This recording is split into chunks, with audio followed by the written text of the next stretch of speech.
नमस्कार, आप देख रहे हैं नवभारत टाइम्स और मैं हूं आपके साथ कृतिका चावला। झारखंड की राजनीति में हाल ही में एक महत्वपूर्ण मोड़ आया है, जिसमें झारखंड के पूर्व मुख्यमंत्री चंपई सोरेन की भूमिका काफी ज्यादा अहम है।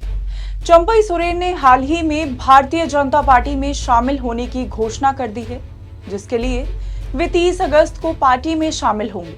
ये घटनाक्रम झारखंड की राजनीतिक धारा में एक काफी बड़ा बदलाव ला सकता है, खासकर जब उन्होंने अपने विधानसभा सदस्य और मंत्री पद से इस्तीफा दे दिया है। आप दिल्ली से रांची लौटे, अब अगला प्लान क्या है? देखिए, अगला प्लान अभी हमारा नहीं है। 30 तारीख को हम भारतीय जनता पार्टी में शामिल होंगे, सदस्यता लेंगे। उसके बाद सबसे बड़ा पार्टी है देश में, इस प्रदेश में भी कमेटी है। पार्टी किस तरह का हमको किस क्षेत्र में या झारखंड क्षेत्र किस तरह का काम को हमको दायित्व देंगे, उसी हिसाब से हम कम करेंगे, क्योंकि हर पार्टी का कुछ कम करने का तो तरीका भी है। इसीलिए हमको जिस क्षेत्र में कम करने के लिए दायित्व देंगे या पूरा झारखंड में देंगे, उसी हिसाब से हमारा कार्यक्रम तय होगा और जनता के बीच में आने वाला इस झारखंड क्षेत्र में जो विकास के साथ साथ यहाँ का आदिवासी का जो अस्तित्व का बात है,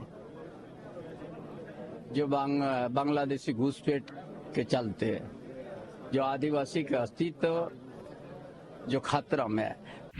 चंपई सोरेन की बीजेपी में शामिल होने की पृष्ठभूमि क्या है? चंपई सोरेन, जो पहले झारखंड मुक्ति मोर्चा यानी जेएमएम के एक प्रमुख नेता थे, उन्होंने अपने राजनीतिक सफर में कई बड़ी सुर्खियां भी बटोरी हैं।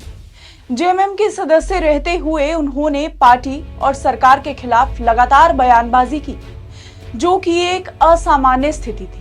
इसके बावजूद मुख्यमंत्री हेमंत सोरेन ने चंपई सोरेन पर कोई कठोर कार्रवाई नहीं की, जैसे कि कारण बताओ नोटिस जारी करना या फिर उन्हें पार्टी से ही निकाल देना। हेमंत सोरेन की चुप्पी के पीछे की रणनीति क्या है, वो जान लेते हैं। राजनीतिक विश्लेषकों का मानना है कि हेमंत सोरेन ने जानबूझकर चंपई सोरेन के खिलाफ कोई कार्रवाई नहीं की, ताकि बीजेपी को चंपई को विक्टिम के रूप में पेश करने का मौका ही ना मिले।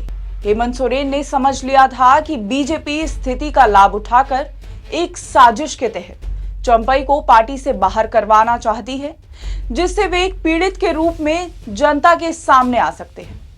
हेमंत सोरेन की ये रणनीति न केवल एक तत्कालीन राजनीतिक चाल थी, बल्कि ये झारखंड की राजनीति में एक लंबी अवधि के लिए भाजपा और जेएमएम के बीच के जंग को भी दर्शाता है। हेमंत सोरेन ने सीधे तौर पर बीजेपी का नाम तो नहीं लिया, लेकिन उनके बयानों में इस साजिश की ओर इशारा जरूर किया। उनका कहना था कि झारखंड क्रांतिकारियों की भूमि है और यहाँ कई साजिशकर्ताओं को मुंह तोड़ जवाब भी दिया गया है। चंपई सोरेन की भाजपा में शामिल होने की संभावित प्रभाव क्या है? चंपई सोरेन के भाजपा में शामिल होने के बाद ये देखना काफी ज्यादा दिलचस्प होगा कि उनकी नई भूमिका झारखंड की राजनीतिक परिदृश्य को कैसे प्रभावित करती है। भाजपा के लिए ये एक महत्वपूर्ण उपलब्धि हो सकती है, क्योंकि चंपई सोरेन के पास क्षेत्रीय राजनीति का व्यापक अनुभव और प्रभावशाली नेटवर्क है। तो वहीं दूसरी ओर जेएमएम को इस स्थिति का सामना करने के लिए अपनी रणनीति को दोबारा परखना होगा। इस तरह के राजनीतिक बदलाव झारखंड की राजनीति में नई शक्तियों के उदय और पुरानी राजनीतिक धारा में नए समीकरणों के गठन का संकेत हो सकते हैं। चंपई सोरेन की पार्टी बदलने की प्रक्रिया और उसके परिणाम झारखंड के भविष्य की दिशा को निर्धारित कर सकते हैं। ऐसे ही और भी बड़ी खबरों के लिए देखते रहिए नवभारत टाइम्स।